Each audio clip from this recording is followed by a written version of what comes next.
insatiable appetite for real estate, the investors eager to latch themselves on to the next rocket ship.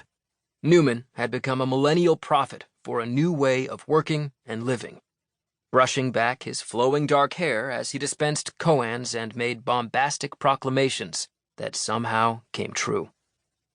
WeWork's core business was simple.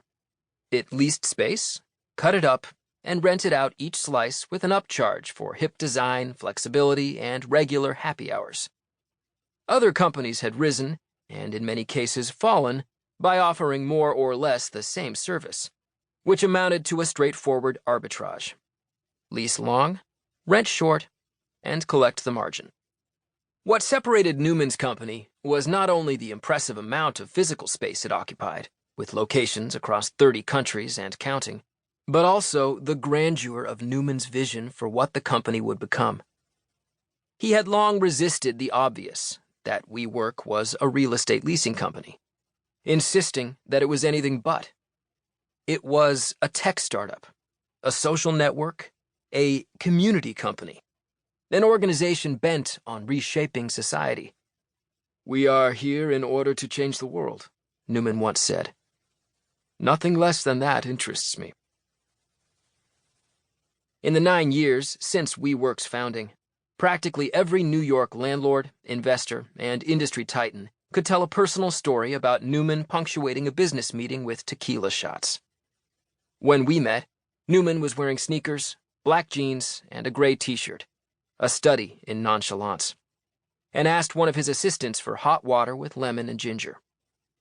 He was still 5 months from the swift and sudden events that would find him walking the streets of New York barefoot, trying to maintain control of his company in the middle of the most humiliating attempt at a public offering in American business history, followed by his ouster with what appeared to be a billion-dollar exit package that fell apart once the world became a place where the last thing anyone wanted was high-density office space. If Neumann sensed that the seeds of his demise had already been planted and were beginning to sprout, he showed no fear.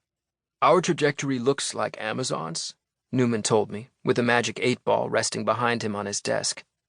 "Except our market is larger and our growth is faster."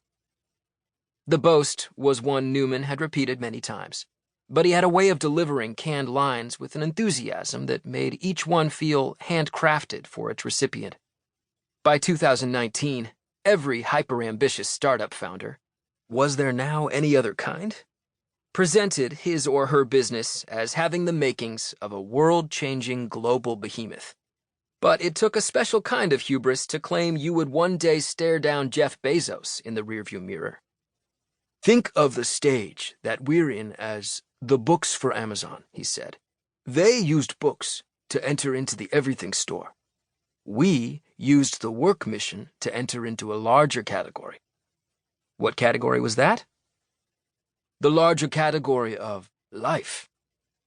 WeWork had just announced a new location in Johannesburg, putting the company on its 6th continent. "We're not going to Africa because we think that's a huge growth opportunity," Neumann told me. He described the decision to open in South Africa as a duty, given what he says he knew about how we affect the GDP, how we affect employment. Claiming an ability to bend entire economies to his will was a bold declaration for an entrepreneur just shy of his 40th birthday. But Neumann had reason to feel confident. WeWork had become the largest office tenant in New York City, and second in London only to Her Majesty's government. The company had tapped into a desire, especially strong among young workers, for an in-office experience more fulfilling than the one their parents' cubicles offered. The company's revenue had more or less doubled every year for a decade, and Neumann had raised more than $11 billion of investment capital. The vast majority came from Masayoshi Son, the founder of SoftBank, a Japanese technology conglomerate, and one of the few executives in the world whose ambition exceeded Neumann's. Son had first invested in WeWork in 2017, partly through the Vision Fund, a $100 billion venture capital bazooka funded primarily by the Saudi Arabian government. He spent the final years of the 2010s investing previously unimaginable amounts of venture capital in an attempt to reshape a range of